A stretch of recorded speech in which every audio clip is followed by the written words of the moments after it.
the Judean desert, where God spoke to prophets and the Spirit descended upon Jesus, a story began that changed the world.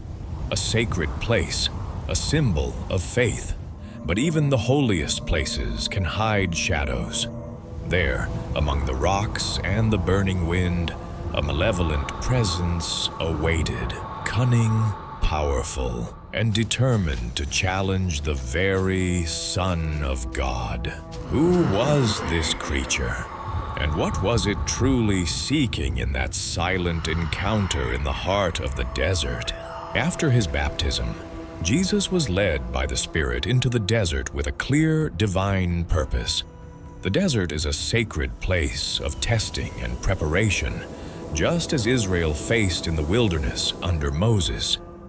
Jesus faced physical vulnerability, no food, no water, no company, alone with God's Spirit. This trial was not only his, but a reflection of the struggles we all endure. Place of stripping and renewal prepares Jesus for his mission and serves as a spiritual mirror for every believer's journey of faith and growth.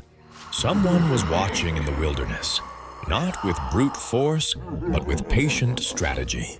This ancient being, the fallen one, the accuser, waited for the right moment. When Jesus was hungry, vulnerable, and alone, he didn't attack immediately. The temptation came only after days of fasting, when the body was weak and the soul exposed. Who would dare approach the Son of God, not with worship, but with manipulation? This is no cartoonish villain, but a spiritual adversary skilled in psychological warfare and deception. Many have called this figure Satan, the tempter and the accuser, but some scholars propose a deeper identity: Lucifer, the fallen angel of light. Before his fall, Lucifer was a being of great intelligence and beauty, a bearer of light. After rebellion, he was cast down, but not stripped of his intelligence or cunning. Unlike the common imagery of horns and pitchforks, this adversary is a subtle force working through ideas, doubts, and whispered lies. This presence challenges humanity, not with physical weapons, but psychological and spiritual tactics to weaken faith and trust in God. Understanding this helps us see temptation not simply as evil acts, but as cunning attacks on the mind and spirit. He is closer and more influential than many realize. After fasting for 40 days and nights in the Judean wilderness, Jesus was physically weak and hungry. It was then that the tempter came, attempting to exploit his vulnerability with 3 key challenges. The first was to turn stones into bread, tempting Jesus to prioritize physical need and doubt his divine identity with the phrase, "If you are the Son of God." This was not just hunger, it was the challenge to trust God's timing and plan rather than taking shortcuts. The second temptation offered all the kingdoms of the world and their glory in exchange for worship. The tempter promised power, influence, and success. Yet this was a lie, for true authority comes only from God. Ambition and materialism remain powerful temptations even today, tempting people to compromise their integrity. The third temptation was for Jesus to throw himself down from the pinnacle of the temple, demanding a spectacular proof of God's protection, even quoting scripture to justify the act. This reflected the danger of spiritual pride and manipulating faith for ego. Jesus met each temptation with scripture and unwavering faith. These temptations expose deep psychological and spiritual tactics that continue to challenge humanity. Desire for self-sufficiency, the lure of power, and the temptation to test God. Then, and now, these patterns remain the same. Which of these do you confront most often, and how do you respond? After 40 days of fasting and prayer in the desert, Jesus was physically weak and hungry. The tempter approached him with 3 great challenges, hoping to exploit his vulnerability. But Jesus did not give in.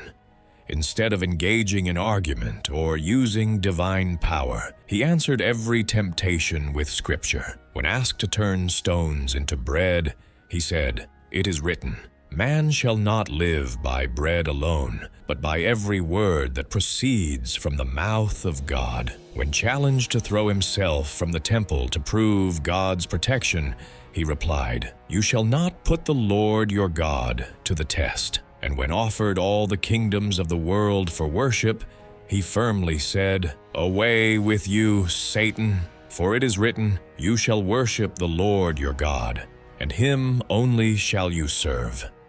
Jesus' victory came not through force, but through unwavering faith and knowledge of truth. His example teaches us that in temptation, our greatest weapons are faith, Scripture, and standing firm in God's promises. The temptations Jesus faced in the desert are not isolated events in history. They reveal a timeless pattern. In Eden, humanity confronted similar desires: for the flesh, for the eyes, and for pride.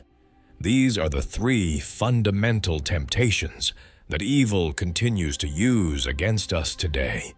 We face the lure of physical gratification, the craving for status and possessions, and the temptation to put ourselves above God. The tempter doesn't reinvent his tactics because the old ones remain effective. You've felt those whispers that push to doubt, to take shortcuts, to choose easier but wrong paths. This pattern is ancient yet startlingly familiar, showing that every struggle we endure is part of a much larger spiritual battle. What matters is how we respond. Maybe right now, you're in your wilderness, feeling stripped and vulnerable like Jesus. Just as he was prepared through his desert experience, God may be allowing your struggle to prepare you for your own calling. Before Jesus' public ministry, there was silence and wrestling in private. Before we shine openly, we often wrestle in the shadows. This is a journey of growth, strength, and faith. Remember, temptation and struggle don't define failure. Overcoming with faith and truth leads to victory. Like Jesus, we can face our deserts knowing God's presence sustains us through it all. Long before his time, in a world before the flood, there were dark secrets, fallen angels, mysterious rebellions, and beings known as the Nephilim. Stories whispered among the ancients, hidden, erased from most scriptures, hold truths that even shocked the angels themselves. What did they know, and why was it hidden? If you're ready to journey deeper into this shadowed past, to uncover forbidden knowledge and mysteries that challenge everything we think we know, watch the next video. The story continues, and it is darker and more mysterious than you imagined. Stay curious, stay watchful. The truth is just beginning.